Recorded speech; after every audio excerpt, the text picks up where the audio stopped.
Amazing what you can learn from a cyberbot. Pay the prize, or pay the price. Big locked door. I love a big locked door. Ominous. Never even heard of human beings. I'm gonna look out for you, son. I'm not a kid. Call of Duty, man. I'm trained for this. No! Where's the reload? Where's the reload? Where's the reload? Could have been slightly better. That's all the series.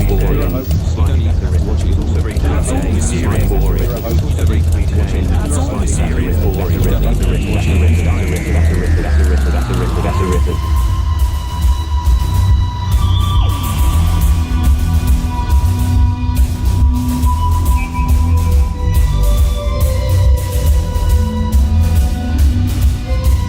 Who cares? Episode 2, The Ghost Monument. So should we talk about what we liked about the episode? About my beautiful ghost monument. That's an interesting line, isn't it? Like, what was Chibnall going for with that one? My beautiful ghost monument. It's amazing what you can learn from a title or a sniper bot. Yeah, that was interesting, actually. I mean, a line like that kind of is reminiscent of what's going on with the lines in the whole episode, which is that everything is narrated. Every last detail. Did you guys find that? It was an audio script, 100%. In fact, I think there were parts of it that actually would have made more sense if there weren't visuals. Like the door, which was miraculously off screen the entire time. That was incredible. Like, they have the budget for this massive, really good looking tunnel, but she comes up to the edge of it and points her Sonic at the edge of the screen. Big locked door, ominous. I'm thinking this is how Chibnall mollified Briggs, given that he didn't bring the Daleks back this year. He brought him on as a script consultant. Oh my god. Yeah, I think something I was thinking about in the thread was that is Chibnall doing this audio-like writing on purpose? Like, is there a kind of audience demographic here who doesn't pay attention to the screen and who Chibnall's trying to appease with this? I'm thinking maybe. I think it would be a pretty canny way to really capture, this sounds so condescending, the Netflix audience, the Cape Shit audience. Like, I know watching these type of shows, people, including me, tend to look at your phone or tab out because they're not that engaging, but there's something you have on.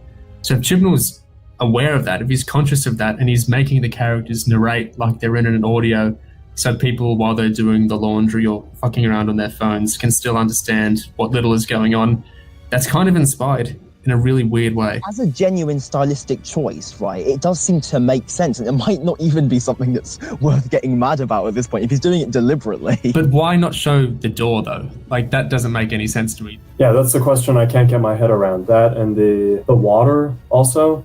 Did you notice any effect in the water? There was that strange scene where they focused in on it and said that it was full of microbes, and to me it just looked like ordinary water. That was kind of a classic Q-ish take where you have to imagine that anything is being done here. Like, it's just water, but if we tell you it's full of flesh-eating microbes, you can kind of pretend that it's dangerous. Distillation was weird in how many Chekhov's guns, like the water, was set up that never went anywhere. Like, the villain literally was rags this episode. Nothing else threatened anyone, really, besides the sniper bots quickly dispatched. If we're talking about things that weren't followed up on, do you remember in the first few minutes there's talk about bonuses and how Epzode and Angstrom collect the characters as like bonuses, and that seems like it's going to come to something later, like maybe they're going to be the characters are going to be sold off as a way for them to get an advantage in the race, but it just goes nowhere. Like, Art Malik turns up and says, no bonuses. So what was the point? We never even find out what it meant. Speaking of Epzode and Angstrom, so where do we all fall in the end? Team Angstrom till I die. Angstrom. I hate to say it because I feel like it's a betrayal of what I stand for, but Angstrom was so much more charismatic and interesting in the episode, and Epzode didn't lean into his schlock enough that, yeah, I'd have to go with Angstrom as well. That's a really good point about Epzode not leaning into the schlock. You know his comically edgy backstory where his mother abused him in order to teach him the lesson that you cannot trust anyone? I felt they played that so seriously, but it was so funny in how ridiculous it was. So it was another case of kind of tonal misfiring like in episode 1. But I think we're ignoring the big question here, which is, who are Angstrom and Epzode? Yeah, arguably we did not truly find that out. I was really hoping that they would be something other than these one-note characters who say their backstories, do their lines. I liked the setting, but Owen Angstrom are so intimidating that they could threaten the tent guy, I forget his name, they could threaten him with, oh, you better make this a tie or else. And yet they seem completely incompetent for the rest of the episode. The first 5 minutes establish their entire narrative reason to be, and their exposition has no bearing on anything that occurs later. So the marketing line about just who are they makes absolutely no sense. But it was particularly weird how in their first encounter with Art Malik's character, I think his name was Ilin, in their first encounter with that, he's quite intimidating to them. He kind of menaces Angstrom, says, I'm not changing anything, this is how I'm doing it. And then in their last encounter with him, that it's completely reversed, and we don't know why they've suddenly gained the courage to stand up to this guy and threaten him with death. And we also don't understand why Art Malik's character gives in so easily after being so standoffish earlier. Like, what the hell happened? Well, perhaps in much the way Moffat used to leave huge gaps in Eleven's life for Big Finish to fill in, he's doing Big Finish a favour here with the eventual Epzode and Angstrom box sets and leaving so much for them to fill in. That's a good point. I mean, everything in this episode is essentially part of the Big Finish canon already. So Big Finish just kind of slotting into a position that's already been filled out for them. What do you guys think about 13 so far in this episode, as of episode 2? Oddly imperious in the gun scene. Like, that was very Tenet 2.0. She does have quite a kind of imperious vibe to this whole episode. In the first scene with Epzode, she's like, Epzode's like, you think you can do this better? And she's like, yes, I can. And she just sort of overrules him, and she's very... They make a point in this episode about how great she is and how much we should just trust her with everything. And the gun scene, again, was another blatant example of this. I thought she was behaving particularly Tennant-ish in that one. Do you remember when Chibnall and Strevens, before the premiere came out, were selling one of the greatest features of the series, how non-hierarchical it was? That was incredible. It's so hierarchical now. That's just completely gone out the window. I mean, it's not even so much hierarchy at this point as it's just the Doctor is there and everyone else is sort of not. Like, certainly the companions, they're not a part. A hierarchy suggests that there's a relationship of power. In the case of 13 and her companions, it's barely even a relationship, really, isn't it? I was really hoping that we would see something interesting from 13. There was one particular moment where I think Graham was going up the ladder and they were going to where there's the gas and they were afraid they wouldn't survive. And she was looking at him so thoughtfully.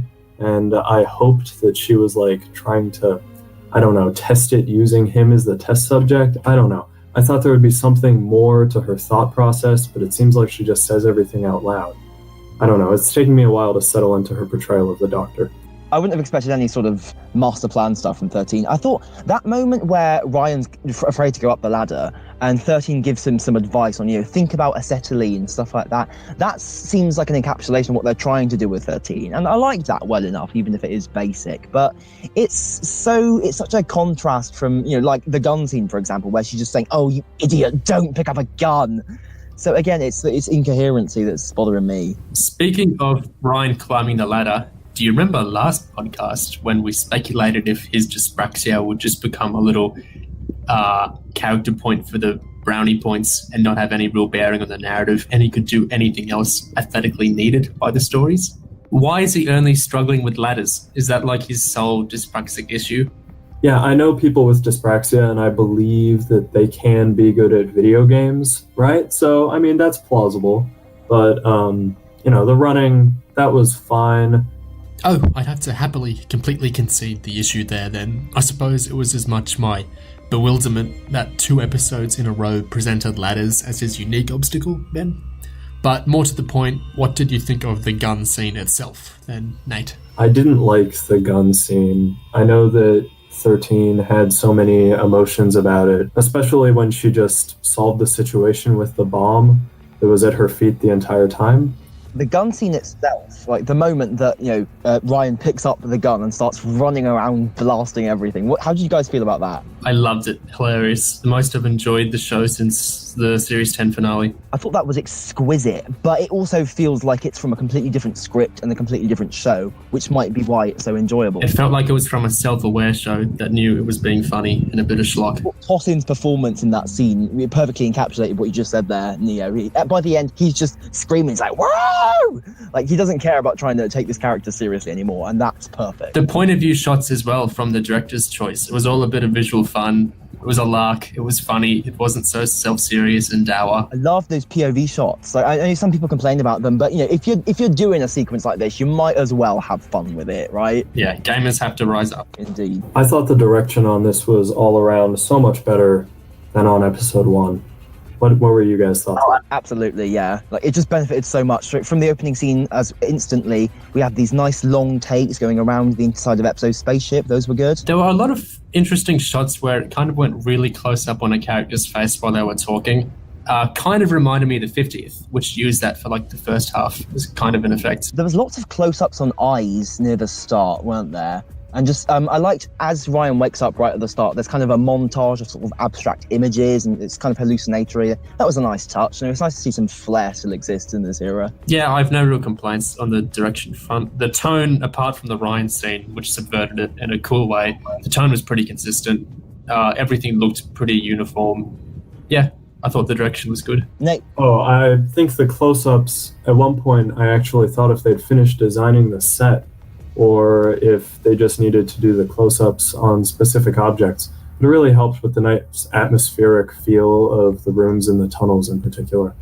You might be onto something with that thing about them not having finished designing the set if the scene with the big locked door is any evidence. This is the trouble when you're doing an audio script style story, is that you kind of take sets for granted, and then when you realize you don't have them, you have to push up really close onto a character's face. One thing I noticed visually, but also structurally, partly in the script as well, is there are two virtually identical scenes of Graham waking Ryan up, done in the same way. I thought that was really weird and redundant.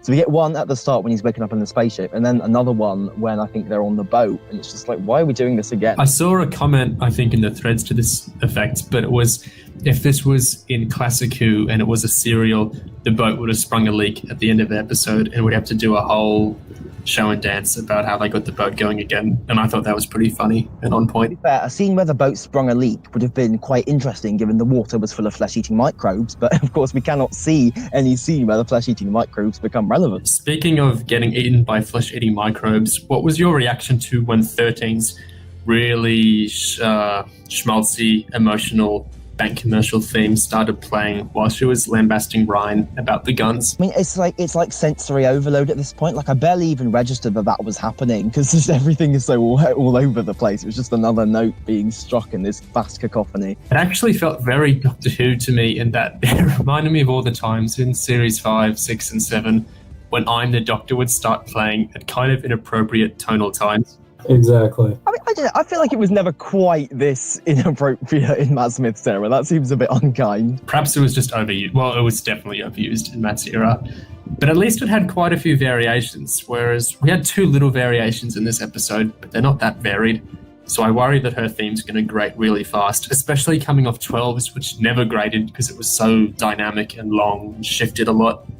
This one is like 20 seconds of a loop that is the same. What did you guys think of like the designated character moments in this episode? So like Ryan and Graham's brief conversation about what would Grace say if she was here? Stuff like that. It was kind of shoehorned in. I've noticed that if it's not obvious yet, I didn't like this episode very much. And I know that doesn't agree with Neo, at least. Well, I gesture at the distinction between liking more than the premiere and plain liking. But anyway, yeah, what did you think of the what would Grace say moment? Yeah, it was shoehorned in. It was placed really strangely between two scenes of them doing the same thing. And I feel like there wasn't any transition. So it was just abrupt. I almost got emotional whiplash going from their kind of intense character moment to 13 just blustering in and saying, oh, good job, you're making progress. I think it was Andrew Ellard on Twitter that said, Ryan in that scene, or those scenes you're talking about, could have been written as an 8-year-old and nothing would have changed. Like with how sulky he was and the specific problems he was having with Graham. Like, none of this was relating to him as an adult or a mature, emotional being. He literally says, "I'm not a kid," at one point. That was ridiculous. And I think this issue of him being written at the wrong age plays into the Call of Duty moment as well. The dyspraxia and the video games and the YouTube. Like, that's how a boomer would write a 12-year-old, and not how a 19-year-old would actually behave. Speaking of how people would actually behave, what did you think of the companions' reactions to coming inside the TARDIS for the first time? Don't get me started. I'm not sure I can actually get started on this. There just seems to be very little to say. Much like the characters. Yeah, arguably. I mean, I liked when Ryan just goes, "Get out." Like, it's all quite sort of monosyllabic with all the characters, really. And they just... Chibnall's so determined not to do that bigger on the inside moment. But he doesn't come up with something interesting to replace it. And yet he does do the redecorated moment. Oh, yeah, that was weird as well. Like, what's the point? The nods to the past in this episode were really strange to me. That and the Venusian Aikido, they were just kind of dropped in. And I appreciate that he already has the confidence to reference the past that I think Moffat didn't really get until the 50th. The 10th Doctor says that line in the 50th. I believe 11 does reference the Braveheart Tegan line in the Crimson Horror as well, but that's in the anniversary year, which ties into what you mean. And also there's the Jelly Babies moment, but I don't think it's executed as elegantly as it would have been before. See, I kind of hated Venusian Aikido at the first watch, but I like it on the second watch. It's just, at least, it's not quite Venusian Aikido, but at least it's brief and subtle, unlike most of the script. Speaking of references to the past, what did we think of the Timeless Child? The Timeless Child, abandoned and outcast. Nate, is this any EU connections you can draw with what was going on there? Oh, there are so many EU connections. Did you have any instinctive or intuitive first thought as to what it might be from the EU? It was just referring to the Doctor as a child. It seemed, the abandoned really matches with what we saw in the barn in Listen, but everyone's taking it as an arc element, which is probably the best way it should be considered. The fact that they're alluding to the fact she's forgotten something is hidden from her that she doesn't know and that she will presumably find out later on. Like, that's what seems to suggest there's something about the Doctor's past going on. Or is it something that a previous Doctor did? That would be interesting, because I was trying to think it through, and besides the whole Time War, I think we've been relatively light on Doctors having to suffer the consequences of their previous incarnations' actions. Yeah, I don't think Chibnall doesn't strike me as the type to actually make it like something specifically from the past. Like, I feel like it would be a cloister war type of new law way in the past thing he's come up with. Like, I know some people were thinking shock and horror, this is how Chibnall's dealing with 13's gender, is that he's talking about as a mother, like the child she must have had before Susan, like the actual first generation child. I would laugh my head off if the plotline is about the Doctor having had a child that we don't know about. I mean, it would be awful and brilliant in so many ways. It would be phenomenal. It's like something from a fan fiction. And, it's about time we finish using all the fan fiction tropes on TV, after Gallifrey was destroyed, at least. Yeah, I mean, Moffat played about with the idea that, like, 11 might have gotten Amy pregnant, right? He didn't go there, but it was certainly floating around in the subtext. So it's just Chibnall's duty to now to go all the way with that. The Doctor had a child. The premiere did have her reference of family very directly as well. I really do think this might be an arc element. One thing we heard very early for Series 11 was that the watchword for this season is family. So, any revelations we have about the Doctor's life will probably be family concern. Surely he's not doing anything with Susan, but that would feel insane after the Capaldi era. For some reason never went there. That if Chibnall does instead. I think that was the one thing that Capaldi specifically wanted, was for Susan to come back. It would be kind of like adding insult to injury, wouldn't it, if Chibnall does that after Capaldi didn't get it? Maybe that's like the one way, apart from Jenna doing it, that Briggs could get Capaldi on board for Big Finish, telling him he wants to give him something with Carol Ann Ford. That would be interesting, but, still Big Finish. So, not that interesting. I think it's more likely they tried to tempt him back with the Chumbleys.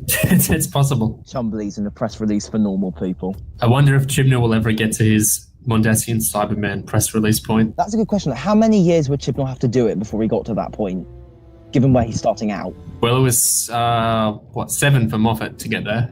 I mean, since we're talking about arcs, what do you guys think about the Stenza being revealed as the series' big bad? I love that it was literally 13 reading the script from the floor to how we got to that point. And that encapsulates the big finishness of it perfectly, doesn't it? It's just her reading it out. Can you imagine actually thinking the stanza are what to anchor a series around? Like, how is this possible? Why is he thinking like this, Chibnall? It's so weird, isn't it? Like the way the stanza are set up in the first episode, they're not series big bad tier, right? He's literally, Tim Shaw is such a joke of a villain. You cannot possibly conceive of him, this guy, and his civilization being this horrible and massive force throughout the galaxy. But that's what it is. It's particularly interesting to me because I feel like when New Who finally got around to not just using classic villains as the Arc series villain, it was the Silence. Like, that was Moffat's big breaking into this area, and no one's really done it since, or he never did it again.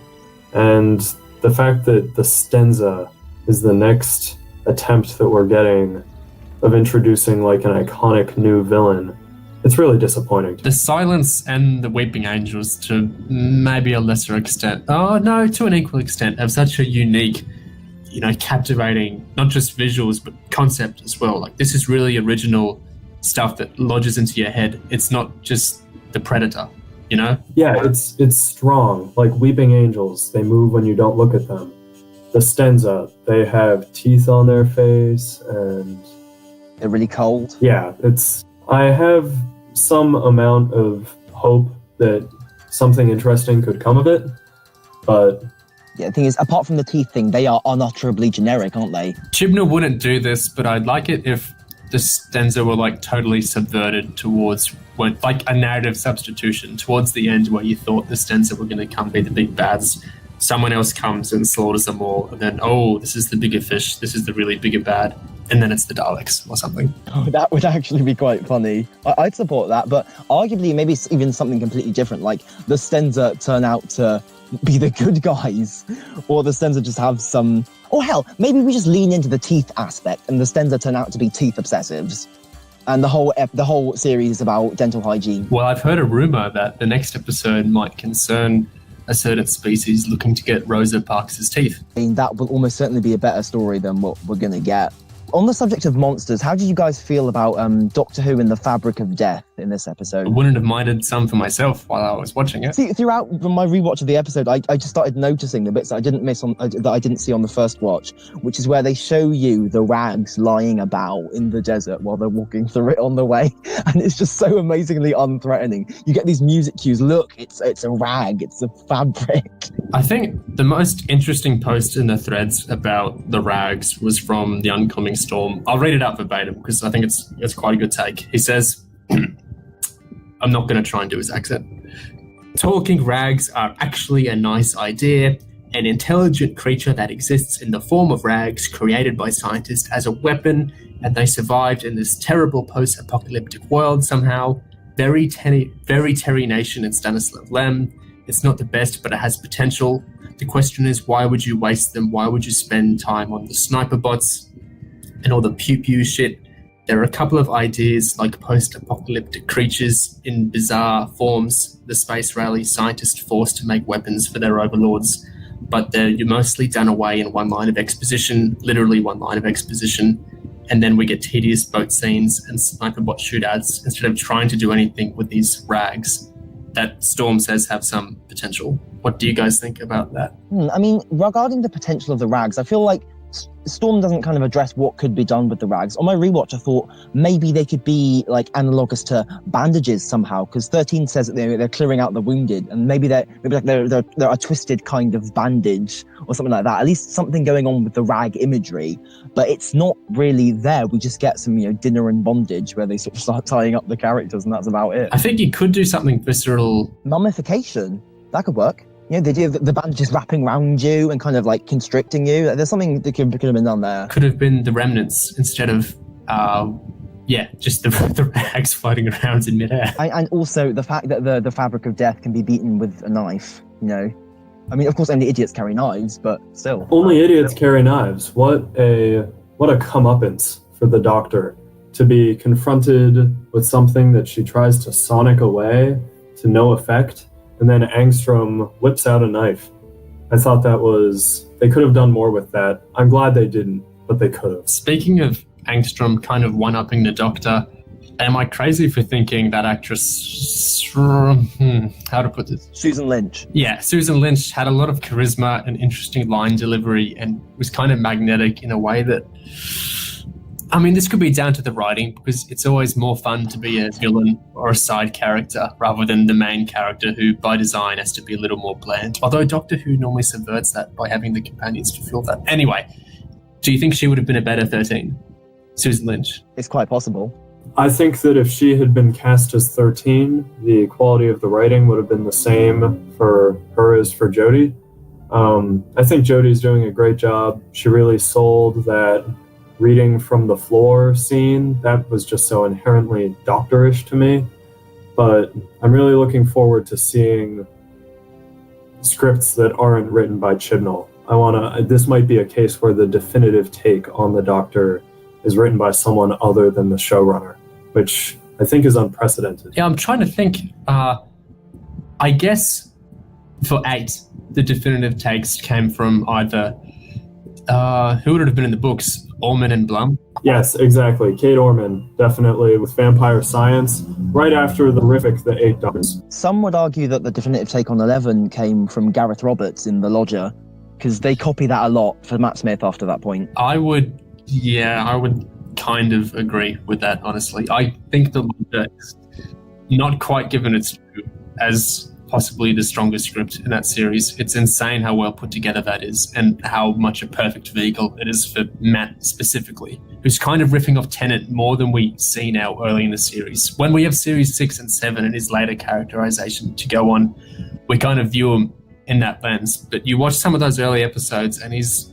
a lot more Tennant-y than I like. Well, The Lodger was originally a David Tennant story, so... That's a very good point. It was a comic for 10, yeah. But, to his credit, Roberts did change it up a lot. And I think, he gave that a lot of 11 specific attributes, like the football, for example. It was uniquely a Matt Smith thing. Something that frustrates me with how much Moffat rehired Roberts was that he essentially got him to do The Lodger 3 times, with The Lodger, Closing Time, and The Caretaker, when Roberts does have more range than just like the kooky Doctor in a relatable environment episodes. Though one wonders what Gareth Roberts might have done if he was unleashed towards first territory. To be fair, I think The Caretaker is an interesting structural advancement from the previous 2, just in terms of being more of a kind of a sort of a farce with lots of more things going on at once. Although we are slightly getting off track here. Yeah, let's not even touch the politics of that episode, what it says with the soldiers, and whether the 2 different writers towards it contributed to much of the tension there. That really would be an interesting discussion to have. I never thought about, whatever, that's for another day. Speaking of things that aren't the Series 11 we're getting, someone posted this earlier today.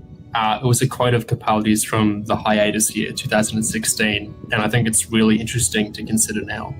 It was Capaldi talking to BBC Radio Scotland saying, "I haven't made my mind up. I've been asked to stay on, which is lovely, and I think Chris Chibnall's fantastic and a wonderful choice. To be perfectly honest, it's so far away in the future. Doctor Who was a very difficult thing to say goodbye to, and I don't want to make that decision right now. They've asked me to stay on, so when I am forced to make that decision, I will make it." That's so fascinating to me that they asked him, because it seems so much more sensible from a marketing strategic standpoint to get rid of him.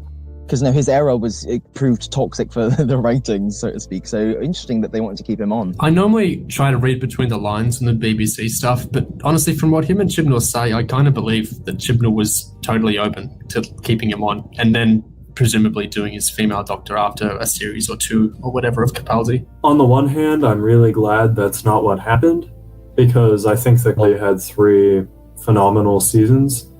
But at the same time, I'm kind of interested to see what Chibnall would have done with a Doctor that wasn't his to define. To be honest, I worry that it would have been even less than what he's doing with the Doctor that is his to define. I think New Who absolutely needs a Doctor spanning showrunners, though. We've had a showrunner spanning Doctors 2 times, but I really want to see 2 different takes on the same actor in the same character. Well, depending on when Chibnall leaves, we might get that, and we might not. Jodie seems more positive towards the show than even Tennant did in his first year, in terms of how not tired she is. So, who knows? In 3 years, we'll see. There is always time. There's always time. What do you guys feel about the new TARDIS?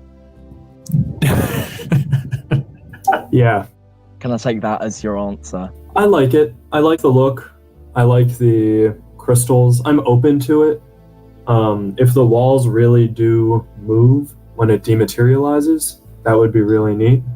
But yeah, it's something. I like the idea of the wall patterns being from when you look up from the ground in a certain type of forest, the negative space between the trees being like this weird cell structure. Like, that's cool and very Doctor Who-y to base part of the TARDIS on. But there's a bath plug on the console that's not connected to anything. There's barely anything on the console at all. There's a little crystal TARDIS there for some reason. There are still enormous screws in the pillars that make it look unfinished. The lighting is the lighting. Like, it looks like a proper mess to me. I find it so hard to get a handle on what's actually going on in the console, to actually see it, just because the way it's lit and designed, it seems to want to distract you from what's actually there. Like, there aren't any coherent eye lines or sight lines in that console room, especially with those pillars getting in the way every time you try to look at it. Yeah, the actual spatial geography of it makes me feel pretty sorry for the directors, especially in comparison to the expansive 360 TARDIS we had last time. It really does. And I think part of that was, well, it wasn't helped by the zoom-in directing style that we already talked about. And I think that's part of the reason why it didn't feel so cohesive. But my hope for the Crystal TARDIS, by the way, is that it's connected to the chameleon circuit somehow. And I would love it if Chibnall changed the shape of the TARDIS. That's something that's completely unfeasible for the BBC. But if it were to just change for one episode, I don't know. That'd be nice. If they're taking so many cues from Big Finish, they should try doing an arc with the different coloured TARDIS. I love that arc. I really do. Let's get a pink TARDIS, you know? Let's just make it real. Make it happen.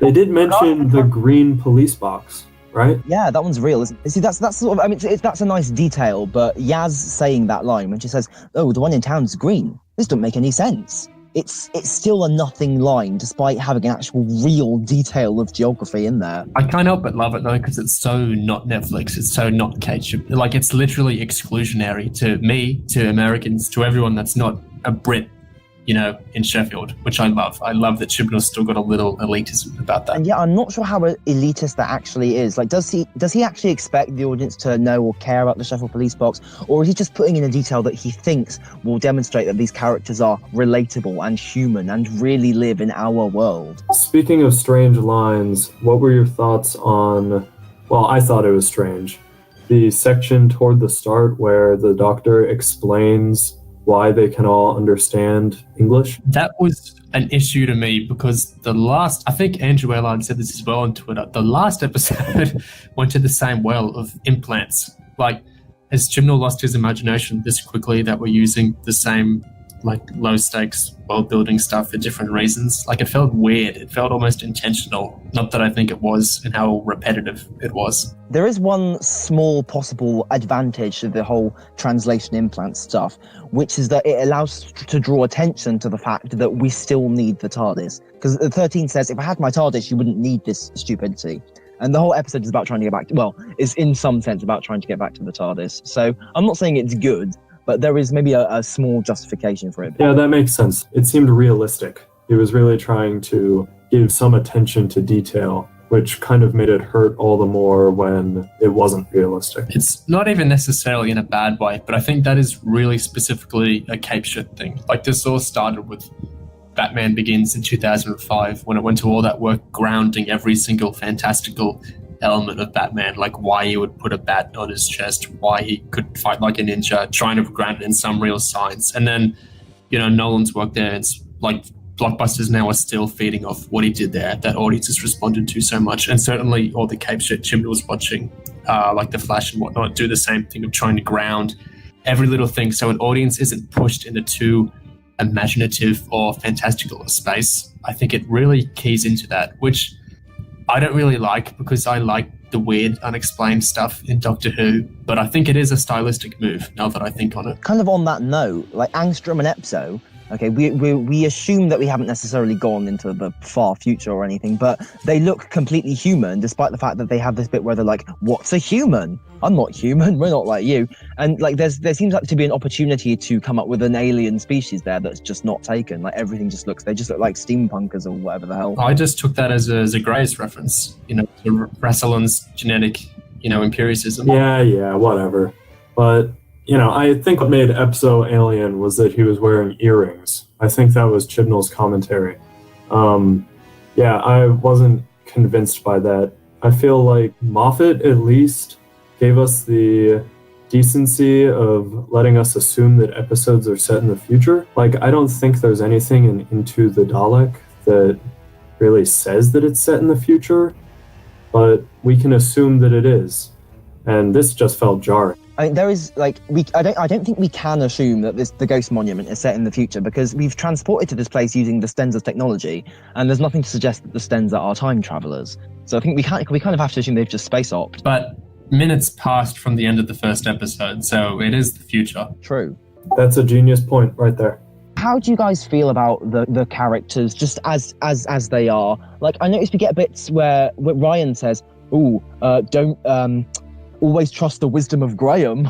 and that things like that feel very forced in, kind of crammed in. Nothing about it was really coming alive. I think the best response to that is just noting that Graham and Yaz have still not talked. Such an interesting detail, isn't it? Like, why is Yaz there? For the dads. Her character needs so much help. I'm happy that we'll have a few Yaz-centric episodes coming up, it seems. But, I mean, what scenes did she really have? She talked to Ryan briefly. She talked to Angstrom a little bit. What occurs to me now is that the first 3 episodes we know are mostly Ryan-centric of the companions.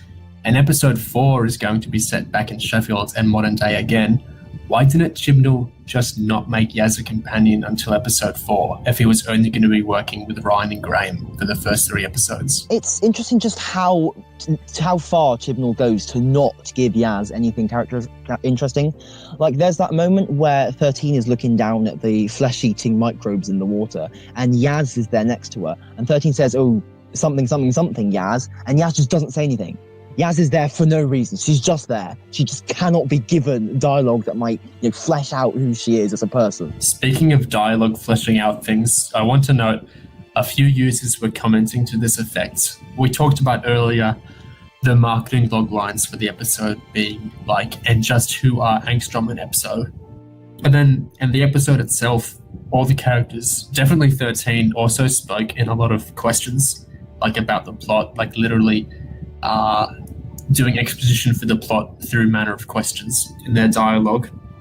What would earlier episodes of Doctor Who be like if characters had talked in this way and the marketing had been in this way? One user said, "For Smith and Jones, but just who are the Judoon and what are they doing here and why are they here? Why take a hospital to the moon? What is the significance of Mrs. Finnegan's straw?" And another user referencing a Pertwee episode said, "What the devil is going on with that asteroid? Just what could it be? What is this glowing shape we retrieved from the crash site?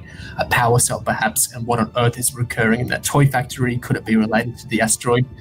Do you agree that the way this era is being set up in the marketing and the characters' actual dialogue is really weird and questioning when put like that? That was consistent with episode 1 as well. They were doing that, but why this and why that? But why this and why that? They were doing that, and they've done that in both episodes so far. I think it must be, if not deliberate, then at least a quirk of the style. And thank God we have 3 companions to split it between, because if it was only 1, it would be insufferable. That is bizarre. Do you remember that bit where all 3 companions was like, "I'm confused, I'm super confused, I'm very confused"? It's like, that seems like the only reason to have 3 companions, just to do this, just like this mechanical cascading of words. They talk like it's a video game or something where only one character can be sequenced at once. Like 13 will say something, Graham will react, Ryan will react, Yaz will react. None of them will talk over each other, and the companions won't react to what each other is saying. It's like they're the NPCs, 13 is the character. none of it can mesh together. Do you know what I mean? Might they be NPCs in every sense of the word?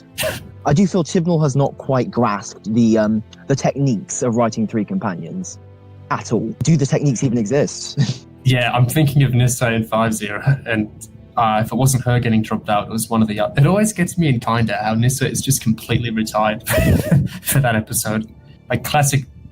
Maybe 1-0 did a little better with Vicky, not so much Susan. But yeah, generally Three Companions has not worked well on the television. Are there any examples of Three Companions actually working in any form in the EU? There are briefly... Bernice Summerfield, Chris Quedge, and Roz Forrester all travel with the Seventh Doctor for a few novels before Benny leaves. And those are fine, but it's definitely not a dynamic that people seek out. I think the Eighth Doctor also has a third companion for a little while with Fitz and Angie, but it's not something that ever stays for long because it's just hard to write. It's interesting these are in novels too. I'm trying to think of audios, and we get two companions all the time, like Charlie and Kira's, or Liv and Helen, or Erin and Perry, but I can't think of three offhand. In terms of audios doing Three Companions, I'm reminded of the Fifth Doctor box set that attempts to do 5 Nissa, Tegan and Adric, and the way it approached that, we got Psychodrome, which was a nice story which actually kind of made it work because it gave each of the characters a psychological kind of through line and a way of addressing their character, but it had to do that in a very formalistic way by splitting up the characters and the world around the characters' psychologies. It's a bit of a god complex thing, and I feel like if you don't do something like that, it becomes very difficult to juggle Three Companions in a sort of linear kind of short episode structure. This doesn't have good tidings for when we have 3 guests on the next podcast. Oh boy. I feel like if Chibnall was outright kind of retiring one companion for each episode, I'd respect what he's doing a little bit more. Like, at least you're being honest. Nate, do you know that Davison line about why he only had 3 companions? He was concerned that the BBC only gave him so many companions because they were afraid that he wouldn't be able to pull off the performance otherwise. And I don't think Jodie needs that. Davison did. And arguably, the companions aren't really helping at all, like even performance-wise, right? If they were assigned to like help, carry Jodie's performance, they're not doing it. Because like Bradley Walsh, for example, he gives me an impression that he's a bit bored at times. He doesn't seem like he's really enjoying it. I don't understand why they casted someone so funny and charismatic to play someone so dour and one note, unless it really was just a marketing move. The bit where he says, "Oh, you're still not calling me Grandpa?" I don't get it. That reminded me of the dyspraxia moment in episode 1 as well. He has his bits where, oh, look at the conflict, but not actually thinking about, does it make sense? Like, he's not, like, before offering Ryan emotional support, he's just feeling entitled to be, like, called that by him. It's really off. I assume it's intentional, but it doesn't feel good. I think Chibnall is building up to something. Last episode, I know you said that Jodie should have understood everything about the Stenza from when she was looking at the information files. I didn't want 13 to learn everything about the Stenza from the pod and then relay it at him.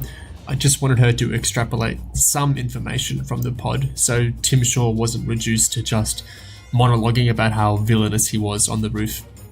But yeah, I know you were saying earlier, Nate, about how that wouldn't have worked so much with the presumably arc moment in the second episode of 13 being surprised about the Stenza floor script reveal. So that floated idea about the premiere, if that had been there, then... And then the plot of this episode, the little hook to the arc, would have been absent. So I think in the finale, I think that'll be when it's really time to look back and assess all these little dangling, incomprehensible points. To phrase it another way, would you say that something is coming? Yeah, sure. I'll give you that. I dread to think having to go through all the rest of the episodes and having to wait until episode 10 for any of it to get resolved or work in any way. Because please, I just really want things to start picking up on the way there. I don't want to have to go all the way to the finale. There's a structural point about the episode we haven't touched on yet that a post I really, really liked did. So I want to skim through that really quickly to hear your takes. So this person said, the plot in the episode is one long narrative following traveling characters together after a very brief split at the beginning. The main dilemma is, will the Doctor and her companions get to the TARDIS in time? we also have a story about Epzode and Angstrom competing in a race, also to the TARDIS, though not for the same reason. Every character's motivation homogenizes into one thing, reaching the TARDIS. There's no conflict there. Every character has the same goal. The only conflict is between Angstrom and Epzode, who both want to reach the TARDIS. And then the fact of their winnings in the end is resolved off screen in much the same way as 13 using the Sonic to save the day in the premiere was also solved off screen. Do you think there's much of a point to this episode being kind of shallow in that every character had the same goal and weren't conflicting in it, and then what little conflict there was being resolved off screen for the second episode in a row? I feel like you could make something interesting out of Angstrom and Epzode's conflict. Like that could have carried it, but it just simply it peters out, like you said. It's like Chibnall's scared to actually write the bit where the good thing happens, and just, oh look, something's happened. I thought that was a strange inconsistency, because if that is the conflict, there should have been way more focus on it than there was. Even when, I think this is a really little thing, but when 13 ignites Epzode's cigar, it flickers between the faces of Ryan and Graham in particular reacting to the inferno, but I don't think we see Yaz, and I don't think we see Epzode. That was my question. What's his reaction to his cigar getting blown up? If we're pointing out these kind of flaws, I want to call it something else. I think Andrew Ellard said on Twitter, and that this is an episode about a race, but when do we really see Epzode and Angstrom actually racing? Like, this isn't very visually sold or visually told, and it doesn't really feel like a race at all. Would you agree? Yeah, there's more than one point where Angstrom and Epzode kind of split up, and one of them says, oh, you're going to lose, Angstrom, and she says, oh, no, not in your life, Epzode, and then we just don't see them. So it's like, yeah, there's very basic things, like, you know, what Nate said as well about showing Epzode's reaction to the cigar. It's just basic, like, points of storytelling that are failed here, and it's really strange. Here's something else. Why does this episode exist? What does this episode actually do? Well, it introduces the concept of a generic vapid romp, doesn't it? Like, it's quite amazing. If they got the TARDIS at the end of episode 1, what would have changed? What character beat happened here that was necessary? What reveal was here that was necessary? Was there any plot here that was necessary? The timeless child, obviously. We did find out that 13 occasionally just gives up all hope for no apparent reason and needs to be cheered up by human pets. That was so strange. I don't think we've ever had a moment like that with another Doctor, where they're just so eager to be depressed. It was so weird narratively, because we know they're waiting for the TARDIS to appear, and yet as soon as the tent goes, she's like, oh my god, we've failed, we're gonna die. It was incoherent. I felt like I was reading the scene wrong, because we knew from the information in the episode the TARDIS phased in and out. 13 would know that better than anyone.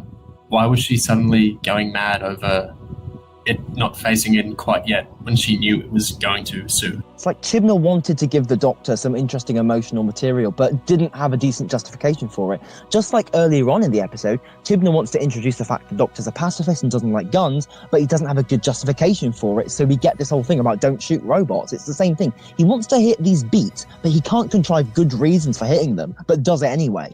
I think, interestingly enough, this really does key into the big quote where Chibnall says, I think you tell great stories with great actors, and you tell stories that feel resonant to people's lives. I mean, Doctor Who is the single greatest idea anybody's ever had in the history of television, so just make the Flash really and make it to the best of your ability. Just make it, really. Just make it. We just watch it, really. Don't think about it, just fucking watch it. Not for much longer. We can only hope.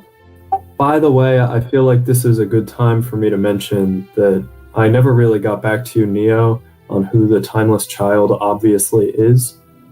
I think that it is specifically from the first Doctor short trip, The Little Drummer Boy, where we find a humanoid TARDIS who's a little boy. And I always thought that was something that was such a radical idea that was never followed up on. Just a humanoid TARDIS in Big Finish of all places. Yeah, so that's what I'm shooting for here. Obviously, the audio-like scripts, the negotiation with Briggs. Was that one with Sarah Kingdom, or am I mixing it Yeah, up? Sarah Kingdom. Stephen Taylor's in it too. It's set during Dalek's Master Plan, right? Yeah. It's funny you say that because this is the week we had a Series 11 writer explicitly say he read a 10th Doctor new series adventure to make sure he wasn't tripping over it.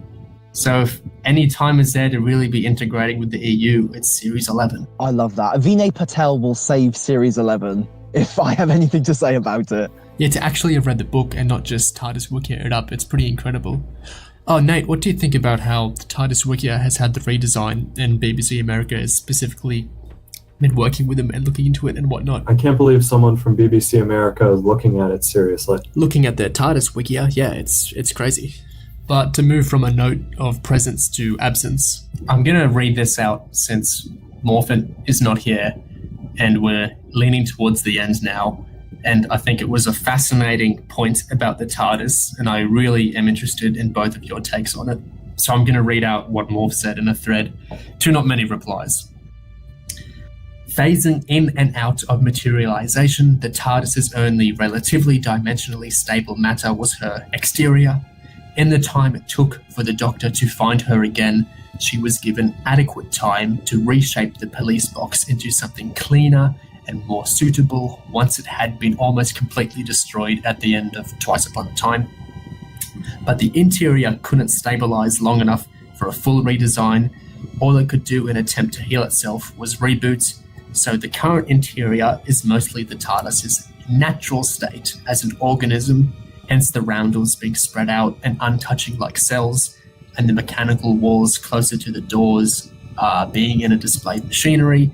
It hasn't fully integrated its dimensions into the full body of the police box.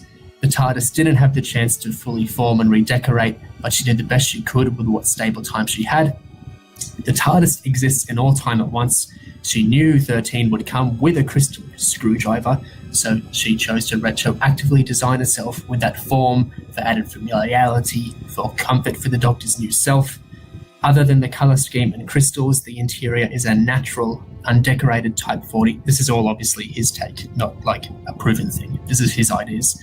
A message can be read from this 13, although she's not explicitly showing it. Chibnall may not even be intentionally applying it. Is scared in her new body, still learning herself. I haven't bought women's clothes in a long time. Come to daddy, I mean mummy. The TARDIS, like the Doctor, is bearing itself to her counterpart. It's a display of their intimacy and bond as two parts of one mind. It's redesigned itself on the outside, fresh again, but on the inside it's its true self. The miniature spinning police model is a nod to this. It's the TARDIS showing the Doctor that yes, it's intentional, I see you, so it's only fair you see me. For what I am now, and what I've always has been and always will be, it excuses the shittiness of the design, at least. T. Morph. What do you think of that take? Well, if we're interpreting a shit set as the TARDIS exposing its inner self, its bare kind of workings to the Doctor, it could also be interpreted as Doctor Who exposing its inner shittiness to us, the viewers. So there's something to be said for that. I think it's nice. It's romantic. I certainly like the idea that when the Doctor pointed the screwdriver at the TARDIS and said stabilize, that somehow retroactively caused it to choose the crystal design.